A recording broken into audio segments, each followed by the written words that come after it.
Global warming की समस्या आज किसी विशेष क्षेत्र तक सीमित न रहकर पूरे विश्व की समस्या बन गई है। इसने मानव जीवन के साथ ही साथ पेड़ पौधों के उन्मुक्त विकास को भी प्रभावित किया है, जिससे न सिर्फ विभिन्न फल सब्जी और फसलों के उत्पादन में कमी आई है, बल्कि इसने कृषि कार्य की लागत को बढ़ा कृषकों को होने वाली आय में भारी कमी ला दी है।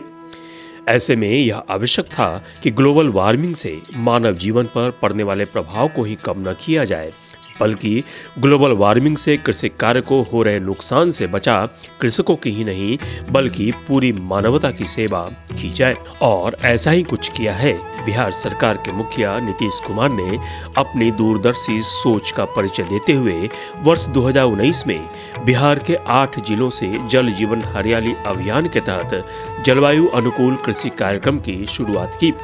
जिसकी सफलताओं को देखते हुए दूसरे वर्ष ही इसे राज्य के 30 जिलों के लिए लागू कर दिया गया और जिसके बाद जल जीवन हरियाली अभियान अंतर्गत चलाई जा रही जलवायु अनुकूल कृषि कार्यक्रम कृषकों के सबलीकरण की दिशा में क्रांतिकारी पहल साबित होने लगी। और इसी का उदाहरण है बक्सर जैसे जिले के सालों भर लहराते ये खेत। ये यूं ही नहीं हुआ। इसके लिए आत्मा बक्सर और कृषि विज्ञान केंद्र ने सबसे पहले बक्सर जिले के कृषकों के बीच स्थानीय पर्यावरण अनुकूल फसल चक्र अपनाने को प्रोत्साहित करने और कम लागत में भी कृषकों को अधिक से अधिक आय दिलाने सहित विभिन्न फल सब्जी और अनाजों के बीजों की आपूर्ति सुनिश्चित कराने के उद्देश्य से कृषि विज्ञान केंद्र बक्सर द्वारा बक्सर जिले के हरिकिशुनपुर, दलसागर, चूड़ामनपुर, बालापुर सहित रामोबरिया गांव के आसपास के लगभग 600 एकड़ भूमि सहित कृषि विज्ञान केंद्र की भूमि पर खरीफ मौसम में धान की सीधी बुवाई और ड्रम सीडर द्वारा धान की सीधी बुवाई के अलावा मध्यम अवधि वाले धान की ससमय बुवाई के साथ ही साथ कम अवधि वाले धान की ससमय बुवाई और जलवायु अनुकूल धान के प्रभेद की बुवाई पर अध्ययन करने सहित रबी मौसम में रेज्ड बेड प्लांटर द्वारा मक्के की बुआई सहित जीरो टिलेज द्वारा गेहूं की बुआई के अलावा हैप्पी सीडर द्वारा गेहूं की बुआई के साथ ही साथ पोटैटो प्लांटर द्वारा आलू की खेती पर अध्ययन सहित गर्मा मौसम में जीरो टिलेज द्वारा मूंग की बुआई और रेज्ड बेड मक्के की बुआई पर अध्ययन कर कृषकों को स्थानीय पर्यावरण अनुकूल अधिक उत्पादन देने वाले उत्तम गुणवत्ता युक्त विभिन्न फसलों के बीजों की उपलब्धता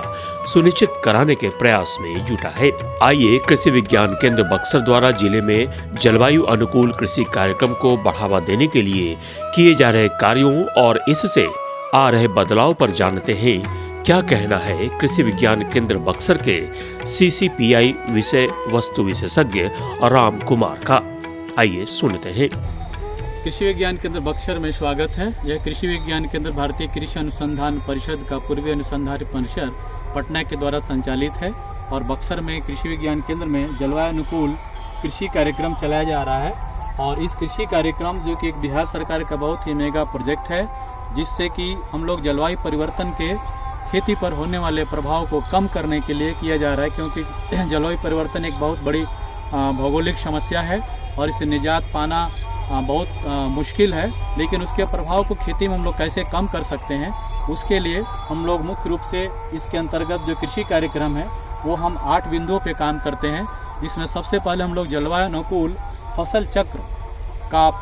उपयोग करते हैं, उसको हम लोग क्रॉप रोटेशन कहते हैं। और जलवायु अनुकूल हम लोग प्रभेद का चयन करते हैं ताकि उस क्षेत्र विशेष के लिए वो लाभदायक हो, वहाँ की मिट्टी में वहाँ के जलवायु के अनुकूल हो, ताकि किसानों को समय से कटाई हो, समय से उसका मड़ाई हो और अगली फसल समय पे लगे। और हैप्पी सीडर की मदद से फसल अवशेष का हम लोग प्रबंधन करते हैं और बुआई भी करते हैं। लेजर लैंड लेवलर के द्वारा खेत का समतलीकरण करते हैं, जिससे पूरे खेत में एक समान पानी लगे और कम समय में अधिक से अधिक सिंचाई हो सके और सिंचाई की दक्षता बढ़ सके। साथ ही साथ हम लोग नई बुआई तकनीकी जैसे जीरो टिलेज बेड प्लांटिंग और धान की सीधी बुआई का हम लोग प्रयोग करते हैं, जिससे कि कम समय में और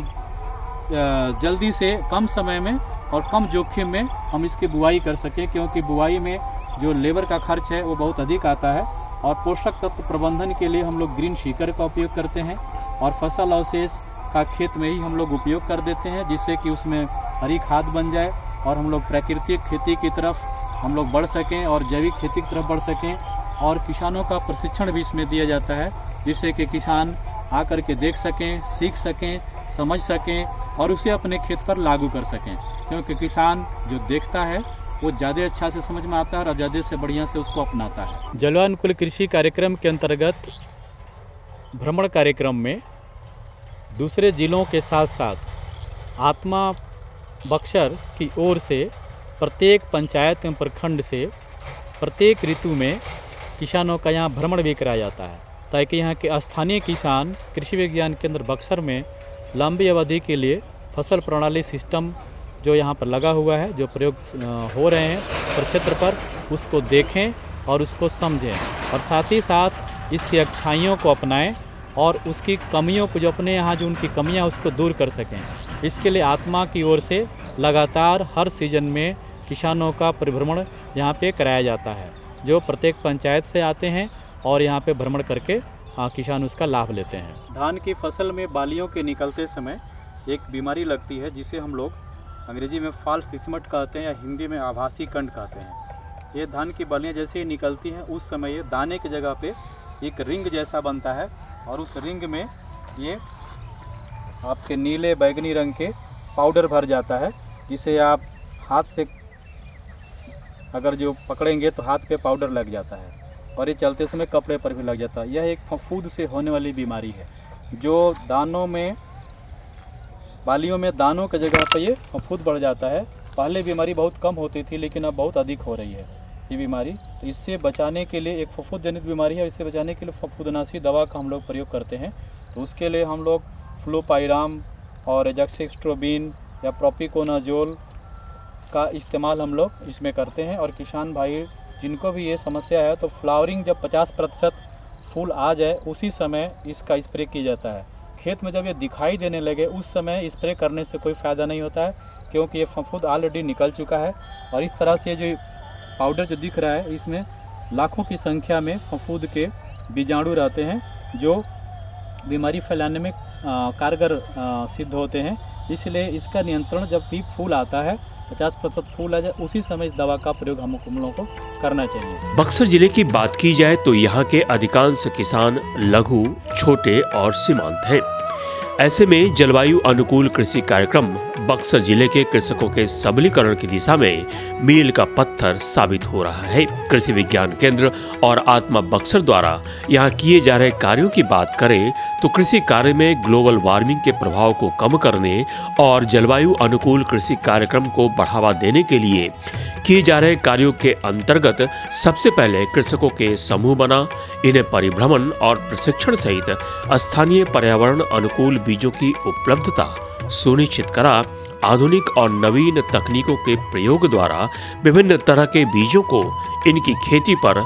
लगवा, प्रत्यक्षण और प्रशिक्षण सहित अन्य कई तरह के लाभ दे, इन कृषकों को जलवायु अनुकूल फसल चक्र अपनाने सहित उत्तम बुवाई तकनीक अपनाने को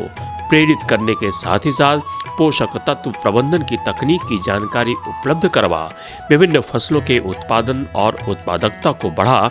अधिक से अधिक आय उपलब्ध कराने के प्रयास किए, जिसका परिणाम है कि आज यहाँ कई किसान इस ओर प्रेरित हुए हैं। जलवायु अनुकूल कृषि कार्यक्रम को बढ़ावा देने के आत्मा बक्सर के प्रयासों ने न सिर्फ यहाँ के कृषकों को विषम परिस्थितियों में भी कम से कम लागत और कम से कम श्रम सहित कम से कम समय में अधिक से अधिक गुणवत्तापूर्ण अधिक उत्पादों के उत्पादन का लाभ दिला, स्थानीय कृषकों के सबलीकरण का रास्ता खोल दिया है, बल्कि विषम परिस्थितियों में भी सालों भर फल, सब्जी और अनाज के उत्पादन से अपनी आर्थिक स्थिति सुदृढ़ कर लेने का एक आसान जरिया भी उपलब्ध करा दिया है, जिसका परिणाम है कि जलवायु अनुकूल कृषि कार्यक्रम जिले के 5 गांव तक ही सीमित न रहकर पूरे प्रखंड और जिले तक फैल रही है। आइए स्थानीय आवश्यकता अनुरूप आत्मा द्वारा जल जीवन हरियाली अंतर्गत जलवायु अनुकूल कृषि को बढ़ावा देने के लिए किए जा रहे कार्यों और इससे स्थानीय स्तर पर आ रहे बदलाव पर और अधिक जानकारी के लिए आपको आत्मा बक्सर के उप परियोजना निदेशक की राय से रूबरू कराते हैं। बदलते जलवायु के अनुकूल हमें अपने खेती को चेंज करना पड़ेगा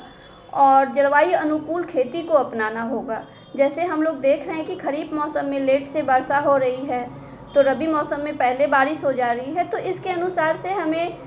अपने फसल पद्धति को चेंज करना होगा। इसका एक स्वरूप जो है केवीके बक्सर में है, जहाँ पे कि आत्मा के द्वारा कृषकों का परिभ्रमण कराया गया है और कृषक उसे देख के बहुत ही खुश हुए हैं और वो सीख रहे हैं कि हम इस बदलते वातावरण, इस बदलते जलवायु के अनुसार हम किस खेती को अपनाएं कि हमें लाभ हो। तो जैविक जलवायु के अनुकूल खेती करना बहुत ही ज़्यादा लाभदायक है और केवीके में एक मॉडल है जिसे कि देखकर हम लोग सीख सकते हैं। तो इसलिए ही हम आत्मा के द्वारा वहाँ पे जैविक जलवायु अनुकूल खेती के लिए परिभ्रमण और प्रशिक्षण दोनों कराया गया है। बिहार सरकार के जल जीवन हरियाली अभियान के अंतर्गत कृषि कार्यक्रम की सफलता का आलम यह है कि दुनिया की सबसे बड़ी संस्था संयुक्त राष्ट्र संघ ने भी बिहार सरकार के जल जीवन हरियाली अभियान की सराहना की है, जिसके लिए बिहार सरकार, कृषि विभाग और कृषि विज्ञान केंद्र और आत्मा बक्सर की पूरी तकनीकी टीम सहित योजना से जुड़े किसान बधाई के पात्र हैं।